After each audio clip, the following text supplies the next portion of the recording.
from where he crouched at the king's feet, Unferth, a son of Edgelaf's, spoke contrary words. Beowulf's coming, his sea-braving, made him sick with envy. He could not brook or abide the fact that anyone else alive under heaven might enjoy greater regard than he did. Are you the Beowulf who took on Breka in a swimming match on the open sea, risking the water just to prove that you could win? It was sheer vanity made you venture out on the main deep.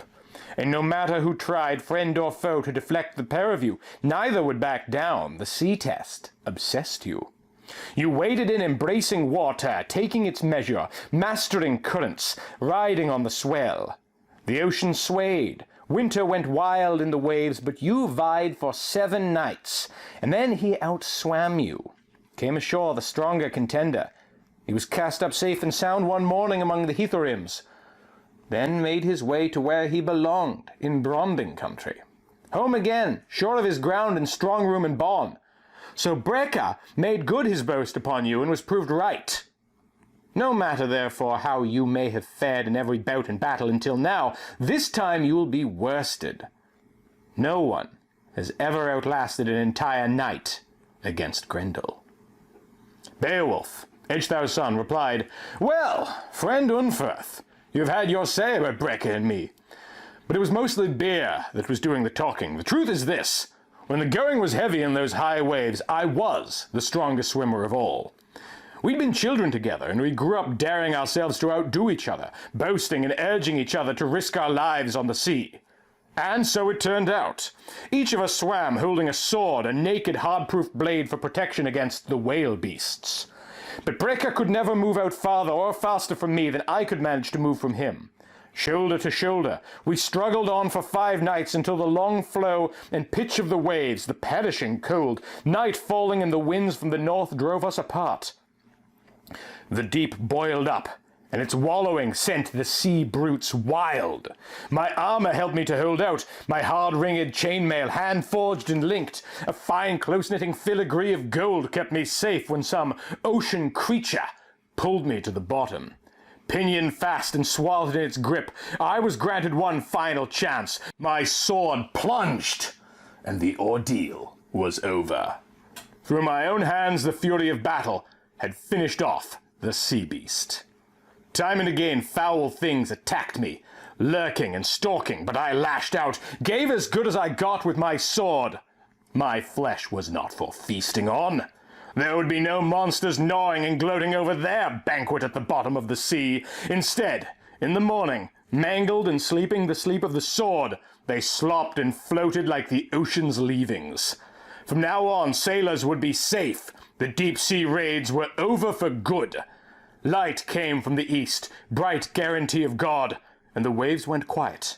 I could see headlands and buffeted cliffs.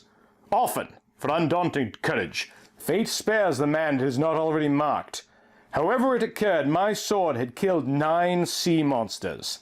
Such night dangers and hard ordeals I have never heard of, nor of a man more desolate in surging waves. But worn out as I was, I survived, came through with my life. The ocean lifted and laid me ashore. I landed safe on the coast of Finland. Now, I cannot recall any fight you entered, Unferth, that bears comparison. I don't boast when I say that neither you nor Breka were ever much celebrated for swordsmanship, or for facing danger on the field of battle. You killed your own kith and kin, so for all your cleverness and quick tongue, you will suffer damnation in the depths of hell. The fact is, Unferth, if you were truly as keen or courageous as you claim to be, Grendel would never have got away with such unchecked atrocity, attacks on your king, havoc in Heorot, and horrors everywhere. But he knows he need never be in dread of your blade making a mizzle of his blood, or of vengeance arriving ever from this quarter. From the victory shieldings, the shoulderers of the spear, he knows he can trample down you Danes to his heart's content, humiliate and murder without fear of reprisal. But he will find me different. I will show him how Geat's shaped to kill in the heat of battle. Then, whoever wants to may go bravely to mead when morning light, scarfed in sundazzle, shines forth from the south and brings another daybreak to the world. Then, The grey-haired treasure-giver was glad. Far famed in battle, the prince of bright Danes and keeper of his people counted on Beowulf, on the warrior's steadfastness and his word. So the laughter started, the din got louder, and the crowd was happy. Wealhtheow came in, Hrothgar's queen, observing the courtesies. Adorned in her gold, she graciously saluted the men in hall, then handed the cup first to Hrothgar, their homeland's guardian, urging him to drink deep and enjoy it because he was dear to them. And he drank it down like the warlord he was with festive cheer. So the helming woman went on her rounds, queenly and dignified, decked out in rings, offering the goblet to all ranks, treating the household and the assembled troop until it was Beowulf's turn to take it from her hand.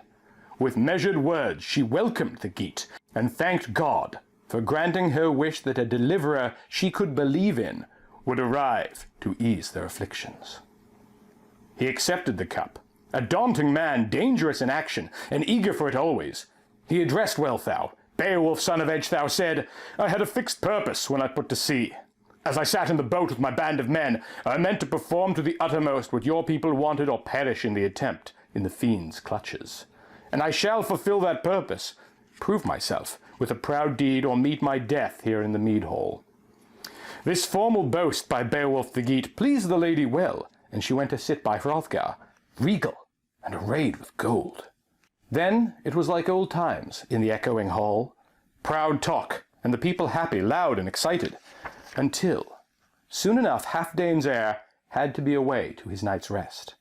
He realized that the demon was going to descend on the hall, that he had plotted all day, from dawnlight until darkness gathered again over the world, and stealthy night shapes came stealing forth under the cloud murk. The company stood as the two leaders took leave of each other. Hrothgar wished Beowulf health and good luck, named him Hall Warden, and announced as follows: "Never since my hand could hold the shield have I entrusted or given control of the Danes' hall to anyone but you. Ward and guard it, for it is the greatest of houses.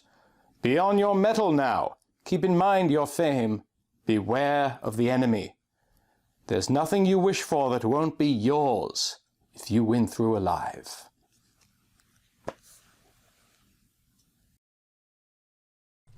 If you enjoyed this exhibit and you want to support the Mutant Museum, please consider donating either on Ko-fi or as a regular Patreon supporter like all of these amazing people, particularly Break System BSC, Michael Fattori, and Zachary Snowden-Smith. And you'll be able to see your own name up here on the very next video for as little as $1 a month. Please also consider following me on Twitter, Instagram, Letterboxd, buying one or ideally both of my ebooks. Links to all these in the description. And thanks for being you.